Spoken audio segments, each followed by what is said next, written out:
Assalamualaikum warahmatullahi wabarakatuh. Kembali lagi di kelas probabilitas dan statistika terapan. Pada pertemuan keempat ini, kita akan mengulas tentang distribusi frekuensi. Apa sih sebetulnya distribusi frekuensi itu? Terkadang kita dibingungkan oleh banyaknya data, sehingga kita tidak tahu ciri-ciri dari data tersebut. Maka dari itu dibutuhkan sebuah cara supaya data tersebut dikenali ciri-cirinya, yaitu dengan cara mendistribusikan ke dalam sebuah tabel-tabel distribusi frekuensi berdasarkan kategori-kategori data tersebut. Kalau kita melihat data ini, kita akan bingung. Data sebanyak ini tentu kita akan kebingungan. Apa sih sebetulnya angka 2, angka 9, angka 29, dan seterusnya. Nah, maka dari itu, kita akan bahas di sini bagaimana cara mendistribusikan atau mengkategorikan, mengenali ciri-ciri dari data tersebut berdasarkan tabel distribusi frekuensi. Secara definisi, distribusi frekuensi ini adalah pengelompokan data ke dalam beberapa kelompok kelas dan kemudian dihitung banyaknya data yang masuk ke dalam setiap kelas. Ada beberapa macam distribusi frekuensi. Yang pertama, berdasarkan kategori jenis, itu ada distribusi frekuensi numerik dan kategorikal. Kemudian berdasarkan kategori nyata atau tidaknya, itu ada absolut dan relatif. Sedangkan ada metode berdasarkan kategori kesatuan, ini ada satuan dan kumulatif. Nah, bentuk umum tabel distribusi frekuensi atau biasa disingkat dengan TDF itu dapat digambarkan seperti ini. Ada kelas yang merupakan sebuah kategorinya, kemudian ada frekuensi. Frekuensi data yang muncul dari kelas tersebut, dari setiap kelas ini. Kemudian di bagian bawah ada jumlah yang menggunakan tanda simbol sigma. Nah, di mana N itu adalah banyaknya data, total dari setiap frekuensinya, FIB atau FI itu frekuensi pada kelas ke I, di mana I itu adalah 1, 2, 3, sampai ke K, sehingga nilai N ini adalah sama dengan sigma dari FI. Jadi jumlah total dari F1 sampai ke FK. Kita masuk ke kategori pertama, jenis pertama di dalam distribusi frekuensi, yaitu distribusi frekuensi numerik. Distribusi frekuensi numerik ini datanya merupakan suatu deret hitung yang berdiri sendiri. Contohnya, penelitian terhadap nilai mata kuliah StatPro atau statistika dan probabilitas pada jurusan TE dari hasil pengambilan sampel secara random. Terambil sampel sebanyak 30 nilai. Nah, nilai ini sampel, masih berupa sebuah sampel. Dia suatu deret angka atau deret hitung yang berdiri sendiri. Nah, kemudian ini namanya disebut dengan distribusi frekuensi numerik berdasarkan jenisnya. Yang kedua, berdasarkan jenisnya yaitu merupakan data yang sudah dikelompokkan. Contohnya, data-data tadi yang diperoleh dari distribusi frekuensi numerik tadi, kita distribusikan ke dalam sebuah tabel supaya mudah dibaca dan mudah dikenali ciri-cirinya. Nilai 15. Nah, ini ada interval setiap kelas. Jadi jumlah total frekuensinya ada 30 sesuai dengan distribusi frekuensi numerikal yang pada slide sebelumnya. untuk membuat tabel distribusi frekuensi kategorikal ini tidak sembarangan, tetapi ada cara untuk menyusun data-data numerikal tadi. Ya. Yang pertama, yang perlu diperhatikan yaitu ada 3 hal. Dalam menentukan kelas bagi distribusi frekuensi kategorikal, yang pertama adalah menentukan batas kelas. Lalu yang kedua adalah jumlah kelas, kemudian ada lebar atau interval. Nilai inilah yang dinamakan kelas. Kita menentukan terlebih dahulu batas kelasnya, jumlah kelas, barulah lebar kelas. Dalam tabel ini, nilai ini, nama kolom nilai ini yang disebut dengan kelas atau kategorinya. Ini kelasnya, kelas 1, 2, dan seterusnya. Sekarang kita akan mencoba mencari batas kelas. Bagaimana cara mencari batas kelas? Batas kelas bawah ini menunjukkan kemungkinan nilai data terkecil dalam suatu kelas. Kelas atas itu merupakan batas atas. Batas atas itu mengidentifikasi kemungkinan nilai data tersebar dalam suatu kelas. Interval, di mana interval 15 sampai 25 misalkan ya. Dia mempunyai interval 15 sampai 25. Batas kelasnya berarti 14,5 sampai 25,5.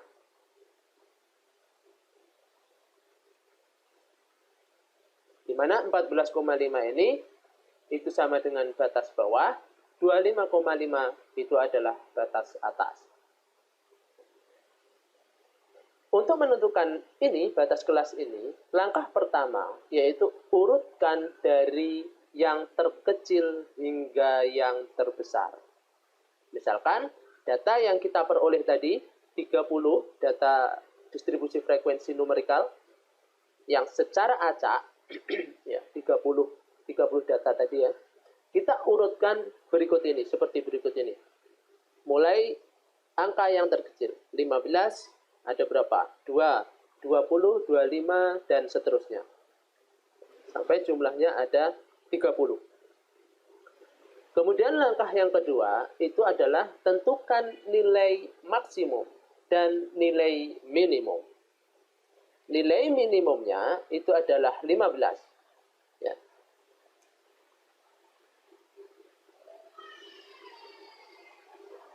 Dari data ini, nilai minimumnya adalah 15. Sedangkan nilai maksimumnya itu adalah 80. Nah, kemudian langkah selanjutnya, yang kedua, untuk menentukan jumlah kelas. Ya.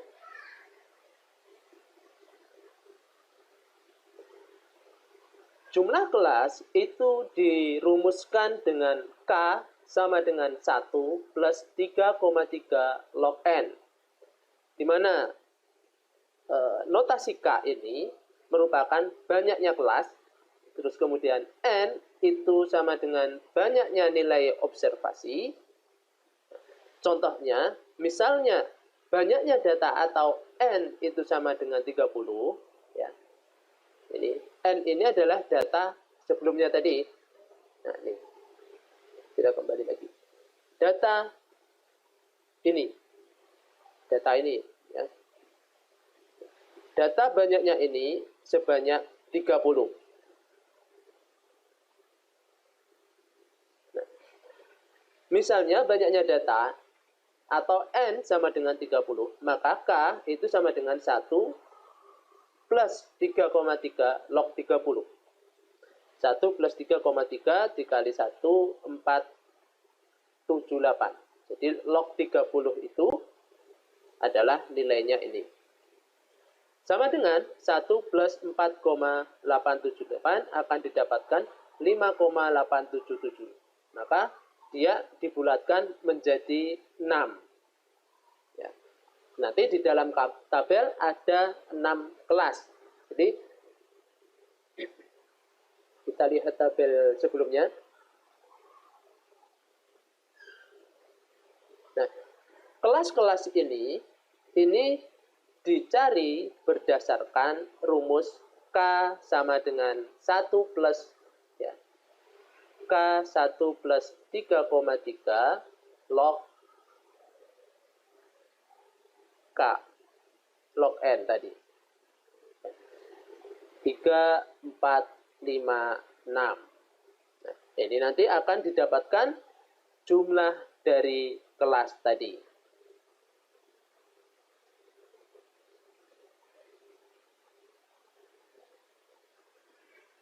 Nah, setelah jumlah kelas ini ketemu, langkah selanjutnya adalah mencari interval. Jadi kita tidak sembarangan dalam mencari jumlah kelas, kemudian mencari interval, itu tidak sembarangan. Di mana lebar kelas ini dapat dirumuskan dengan C sama dengan Xn min X1 per K. Di mana C itu adalah lebar kelas, K itu adalah banyaknya kelas, Xn nilai observasi terbesar. Ya. X1 itu nilai observasi terkecil.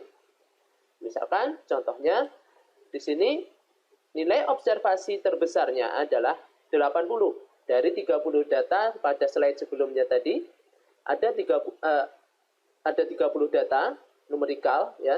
Nilai observasi terbesarnya adalah 80. Kemudian nilai observasi terkecilnya itu adalah 15. Dengan K ya, tadi banyaknya kelas tadi ada 6, maka akan didapatkan nilai seperti ini, maka dibulatkan menjadi 11 karena di belakang koma lebih dari 5. Jadi intervalnya akan kita buat 11. Hasilnya ya, setelah dilakukan penulisan tadi, pencarian langkah 3 langkah tadi, maka selanjutnya adalah kita memasukkannya ke dalam tabel seperti ini. Ya, 15 sampai 25 itu memiliki interval 11 angka. Kemudian kelasnya, jumlah kelasnya ada 6 kelas. Dan nilai itu minimum dan maksimumnya 15 sampai 80. Nah, ini hasil distribusi frekuensi kategorikal. Kemudian kita ke kategori yang kedua. Distribusi frekuensi kategorikal berdasarkan nyata atau tidaknya. Nyata dan tidaknya ini, distribusi frekuensi absolut yang pertama adalah suatu jumlah bilangan yang menyatakan banyaknya data pada suatu kelompok tertentu. Yang kedua, distribusi frekuensi relatif, suatu jumlah persentase yang menyatakan banyaknya data pada suatu kelompok tertentu. Nah, distribusi frekuensi relatif ini dirumuskan dengan frekuensi relatif itu sama dengan frekuensi kelas dibagi jumlah kelas atau N dikalikan 100. Nah, jadi di sini selain tabel distribusi frekuensi seperti ini, itu kita bisa menambahkan frekuensi relatifnya, tabel distribusi frekuensi relatifnya dalam bentuk persentase. Ya, diukur berdasarkan 5/30 dikali 100. Ini adalah nilai frekuensi kelas ya. Jadi nilai frekuensi ini adalah nilai frekuensi yang berada pada kelas pertama, yaitu adalah 5 ya. Kalau saya tuliskan di sini 5 itu adalah nilai frekuensi yang muncul, banyaknya nilai frekuensi yang muncul di dalam kelas pertama dibagi dengan 30, ini adalah jumlah total dari frekuensi dikalikan 100, maka akan didapatkan 16,67%. Begitu juga pada kelas yang kedua. Pada kelas yang kedua, frekuensi relatif itu dapat dicari dengan nilai frekuensi yang muncul di kelas tersebut, yaitu 7, dibagi dengan jumlah nilai frekuensi, total frekuensi, 30, dikalikan 100. Sehingga di sini 23,33%. Nah, jadi masing-masing kelas ini harus dicari frekuensi relatifnya sampai nanti jumlah dari frekuensi relatif ini adalah 100%. Apabila nilai ini kurang dari 100% atau lebih dari 100%, maka perhitungan yang Anda lakukan di sini adalah salah. Ini untuk distribusi frekuensi kategorikal berdasarkan nyata atau tidaknya. Ada absolut dan relatif.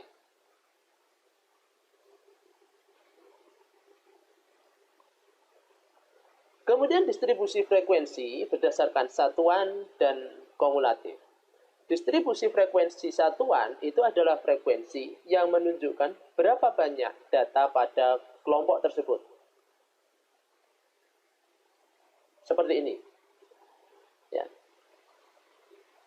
Kalau kita gambarkan ke dalam tabel, kita bisa menuliskannya berapa banyak satuannya. 15 itu ada 2 tadi. Kita lihat tadi ya, ada 2, 20 itu ada 1. Nah, kalau seperti ini tentu tidak akan efektif atau tidak akan efektif karena kita harus membuat setiap baris sesuai dengan banyaknya nilai data 15, 20, 25, 30 dan seterusnya. Ini kalau berdasarkan satuan tentu tidak akan efektif. 25 tadi ada berapa dan seterusnya. Sehingga jumlahnya di sini adalah 30. Nah, kalau seperti ini, penggambaran secara satuan itu tidak akan efektif, maka diperlukan sebuah cara-cara untuk menentukan distribusi frekuensi kategorikal seperti tadi. Kemudian distribusi frekuensi kumulatif adalah distribusi frekuensi yang menunjukkan jumlah frekuensi pada sekelompok nilai tertentu mulai dari kelompok sebelumnya sampai dengan kelompok tersebut. Frekuensi kumulatif ini ada 2. Frekuensi kumulatif kurang dari dan frekuensi kumulatif lebih dari. Nah, bagaimana cara menentukan keduanya ini? Yang pertama adalah distribusi frekuensi kumulatif kurang dari.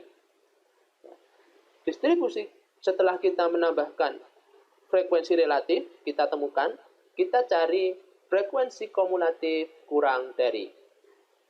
Frekuensi kumulatif kurang dari ini adalah frekuensi kumulatif kurang dari nilai batas kelasnya. Ya. Yang muncul di dalam frekuensi ini, kita merujuknya karena nilainya adalah frekuensi kumulatif, nilai kurang dari, kita merujuk pada batas kelas. Batas kelas bawah kurang dari frekuensinya di sini adalah 0. Maka kurang dari 14,5 itu adalah 0. Nah, sekarang untuk kelas pertama. Untuk kelas pertama kurang dari 25,5. Berarti nilai 25,5 ini kita melihat pada kelas kedua. Ya. Pada kelas kedua 25,5 kurang dari 2,5 ini yang muncul adalah frekuensi 5. Nah. Kemudian pada kelas kedua, ini kelas kedua. Kelas kedua yaitu kita merujuk pada batas kelas bawah dari kelas ketiga, yaitu kurang dari 36,5. Frekuensi yang muncul itu adalah 7. Kenapa di sini 12?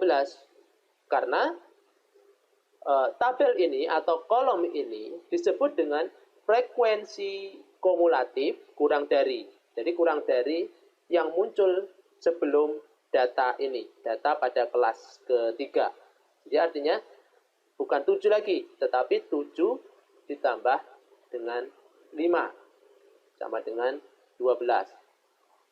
Begitu juga untuk mencari frekuensi kumulatif kurang dari di kelas ketiga, ya, kita merujuk pada kelas keempat, 47,5. Frekuensi kurang dari 47,5, frekuensi yang muncul adalah 6. Nah, di sini muncul 18. Karena namanya frekuensi kumulatif, otomatis di sini kita jumlahkan lagi. Ya. 6, 7, 8. Total untuk kelas ketiga frekuensi kumulatifnya adalah 18. Untuk kelas keempat, kita lihat kurang dari pada kelas kelima. Batas kelas kelima. Itu yang muncul adalah 4. Nah, tinggal kita tambahkan 5, 7, 6, 4. Itu akan muncul 22. Begitu seterusnya. Sampai nilai yang muncul di akhir ini adalah 30.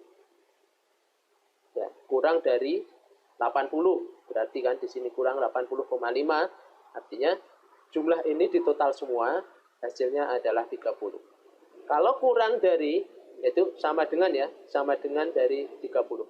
Apabila kurang, berarti data tersebut kurang lengkap. Tidak sama dengan data frekuensinya. Nah, ini merupakan persentase dari frekuensi kumulatif. Ya. Caranya juga sama dengan ketika kita mencari frekuensi relatif ini. Ya. Di sini untuk menentukan ini itu adalah 5 dibagi 30 dikali 100%. Untuk menentukan ini, ya, di situ 12 dibagi 30 kali 100%. Untuk menentukan yang ini, itu 18 dibagi 30%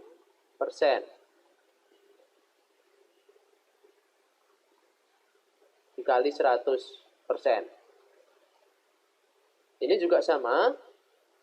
Nilai 22 ini, ya, frekuensi kumulatifnya 22 dibagi dengan 30 dikalikan 100%. Begitu juga dengan frekuensi yang ini.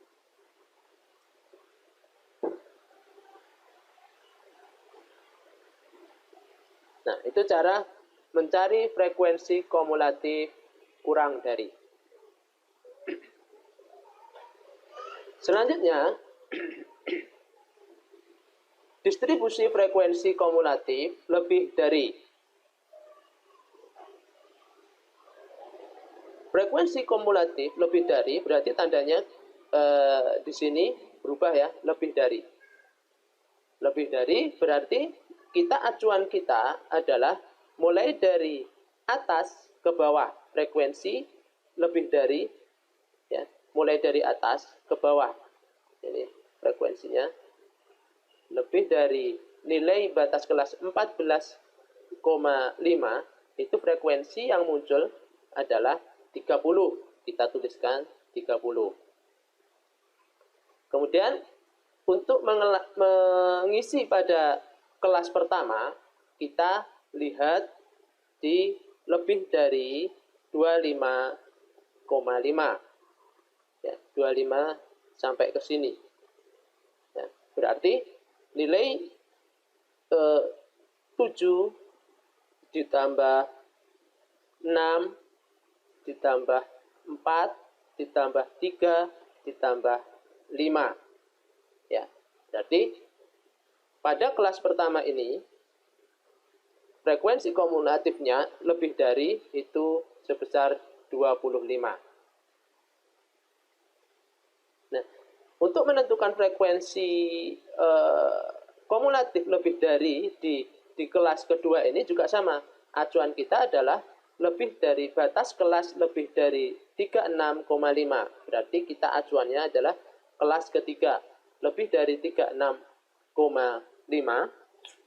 Maka di sini yang muncul adalah 18. 18 ini adalah 6 ya, ditambah 4, ditambah 3, ditambah 5. Kemudian pada kelas ketiga ya, itu bernilai 12. Maka lebih dari nilai 47,5, acuan kita keempat berarti. Untuk mengisi frekuensi kumulatif pada kelas ketiga, acuan kita adalah kelas keempat, lebih dari 47. Berarti di sini sebentar.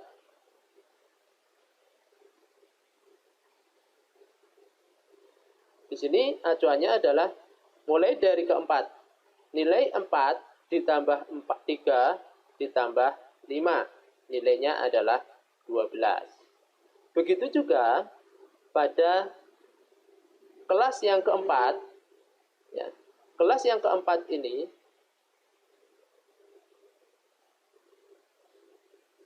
acuannya adalah kelas yang ke-5. Lebih dari 58,5 ya.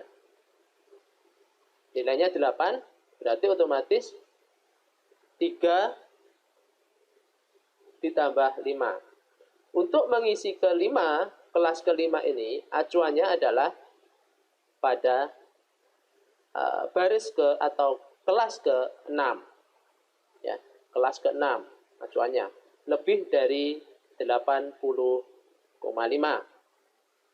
Artinya frekuensi yang muncul itu adalah 5. Lebih dari 80 itu sudah tidak ada frekuensi yang muncul. Ya, di bawah ini tidak ada.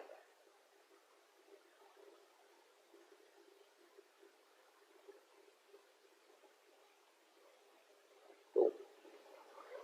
Sedangkan untuk mencari persentase kumulatifnya juga sama.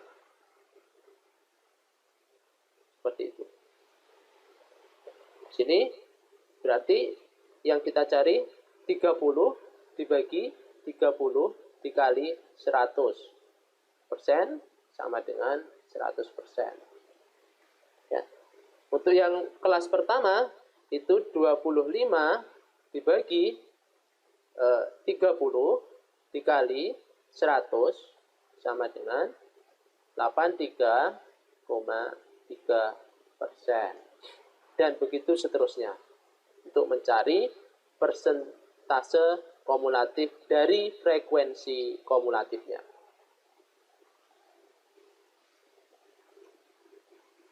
Nah, ini data lengkap dari 30 data tadi yang terdiri minimal 15 sampai maksimal 80, yang terdiri dari 30 data yang masing-masing dapat dimasukkan ke dalam tabel frekuensi seperti ini. Oke ya. Apabila kurang jelas dari penjelasan ini, bisa Anda tanyakan melalui kolom komentar di bawah. Contoh kedua.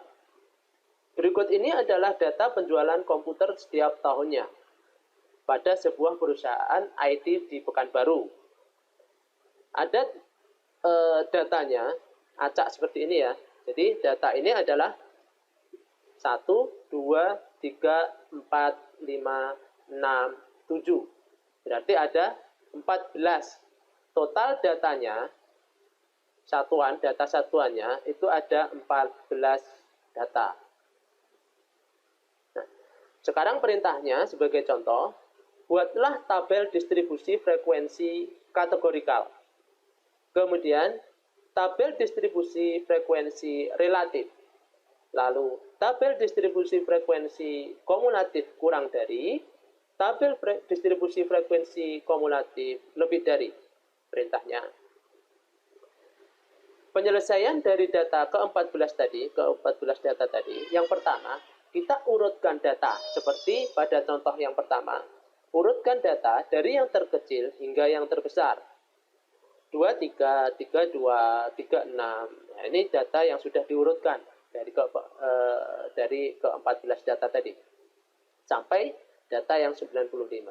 Langkah selanjutnya adalah tentukan ring, selisih antara nilai maksimum dan nilai minimum. Nilai minimumnya itu adalah 23, maksimumnya adalah 95. Ini nilai max dan ini adalah nilai min. Jadi dapat ringnya itu 95 dikurangi 23 itu sebesar 72. Ya. Lalu setelah ringnya ketemu, langkah selanjutnya adalah tentukan jumlah kelas dengan menggunakan rumus Sturges. Rumus Sturges tadi adalah K sama dengan 1 plus 3,3 log N. Ya. Jumlah dari data, di mana N itu adalah jumlah data tadi ya. Maka di sini didapatkan sama dengan 4,78, sehingga kita dapat membulatkan menjadi 5 jumlah kelasnya. Jadi jumlah kelas nanti untuk menyusun dari data ini ada 5 kelas. Kemudian tentukan interval. Interval itu adalah C sama dengan ring. Jadi ringnya sudah diketahui ya. Kalau rumus sebelumnya kita menggunakan Xn min X1 itu sama dengan ring. Ya. Jadi di sini ringnya adalah 72 dibagi dengan 5 akan dihasilkan 14,4. Maka kita dapat bulatkan menjadi 15 atau cukup 14 saja. Oke. Kemudian kita buat tabelnya. Ya. Jadi ada 5 kelas. 5 kelas dengan interval sebesar 14. Ya, 23 sampai 37. Frekuensi yang muncul itu 3. Ya, di sini kelas ya kita lihat di antara 23 sampai 37 itu frekuensi yang muncul datanya sebanyak 3. Kita buktikan. Jadi 14 tadi. Nilai 23 sampai 36 tadi ya. Berarti nilai yang muncul di sana, frekuensi yang muncul itu ada 3 data.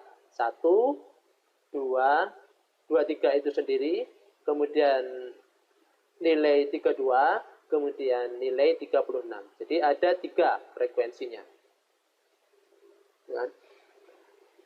Begitu juga seterusnya pada tabel-tabel berikutnya. Untuk tabel frekuensi relatif, kita bisa mencarinya 3/14 dikali 100, nilainya 21,4. Sama seperti cara sebelumnya. Untuk yang kelas kedua, itu 1 frekuensi ya, dibagi 14 jumlah dari frekuensi total dikalikan 100, 7,1. Ini 14,3, 50, kemudian 7,1. Jadi totalnya adalah 100.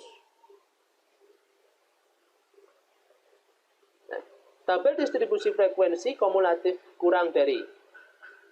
Kurang dari berarti rujukan kita harus mencari batas kelas dulu. Menambahkan di sini kolom batas kelas. Batas kelas berarti kalau kelasnya ini di awal di 23, berarti batas kelas bawahnya itu adalah 22,5 dan batas kelas atasnya adalah 37,5. Frekuensi 3, frekuensi relatif 21,4, maka frekuensi kumulatif kurang darinya ini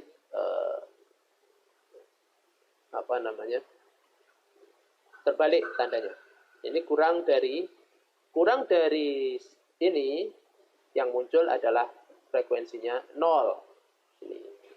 Kemudian kurang dari 37,5 kita rujukannya ke kelas kedua. Ya. Sini kelas kedua. Kurang dari batas kelas ini yang muncul adalah frekuensi 3. Kita tuliskan di sini 3. Kemudian frekuensi kumulatif pada kelas kedua ini rujukannya adalah kelas ketiga, yaitu kurang dari 52,5. Maka di sini 1 ditambah 4. 1 ditambah 3 sama dengan 4. Dan begitu seterusnya. Persen kumulatif juga sama, yaitu 21,4 ini didapat dari frekuensi kumulatif kurang dari, yaitu 3 ini, ya. 3 dibagi nilai totalnya 14 dikali 100 sama dengan 21,4.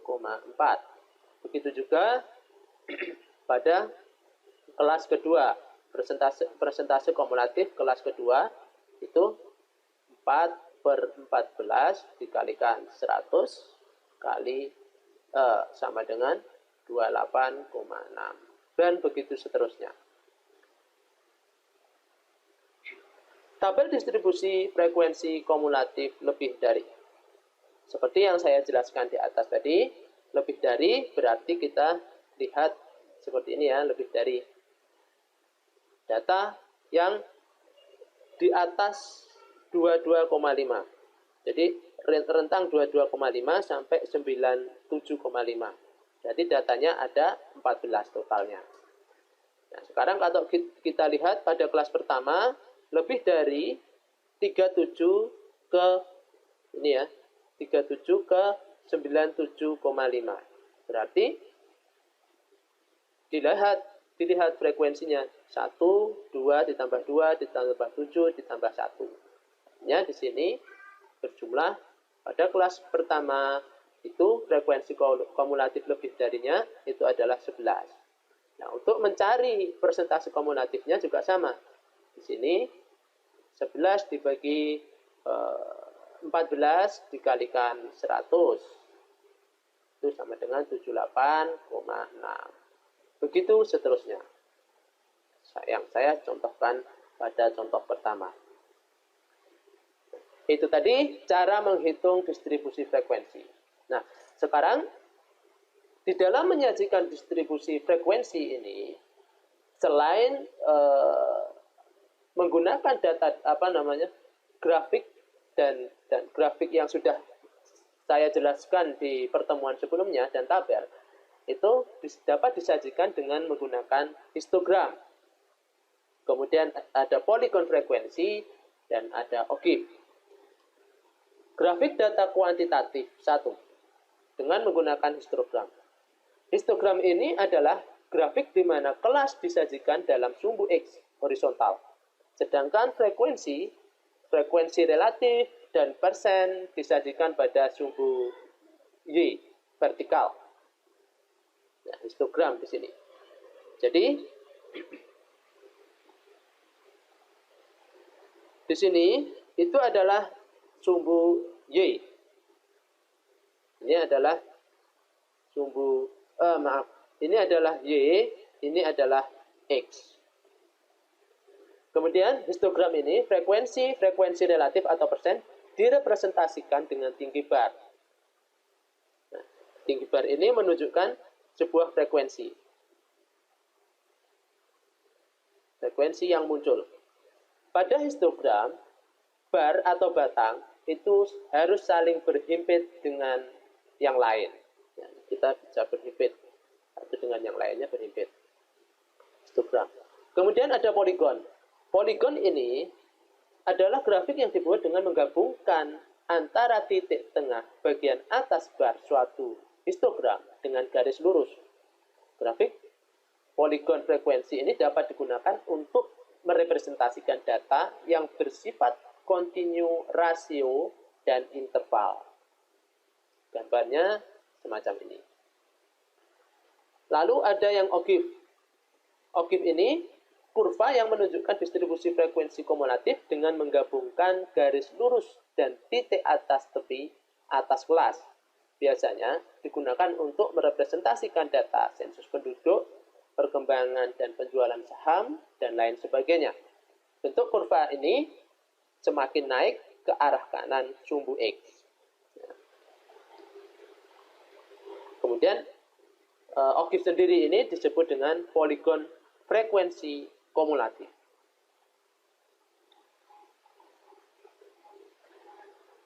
Nah, ini contoh dari distribusi frekuensi pada contoh yang kedua tadi. Ya. Kalau secara lengkap sudah dapat digambarkan seperti ini.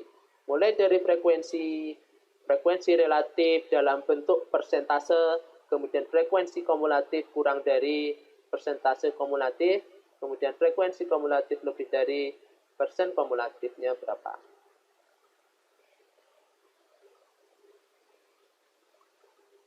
Nah, di sini ada variabel diskrit dan variabel kontinu. Kalau variabel diskrit kita dapat gambarkan berdasarkan grafik diskrit seperti ini. Ya, kontinu berdasarkan waktu. Itu ada koma 3,5 sampai 5 misalkan. Frekuensi yang muncul adalah 2 dan seterusnya. Nah, prosedur penggunaan tabel dan grafik ya, itu bisa saya uraikan semacam ini. Jadi ada sebuah data, ada kumpulan data.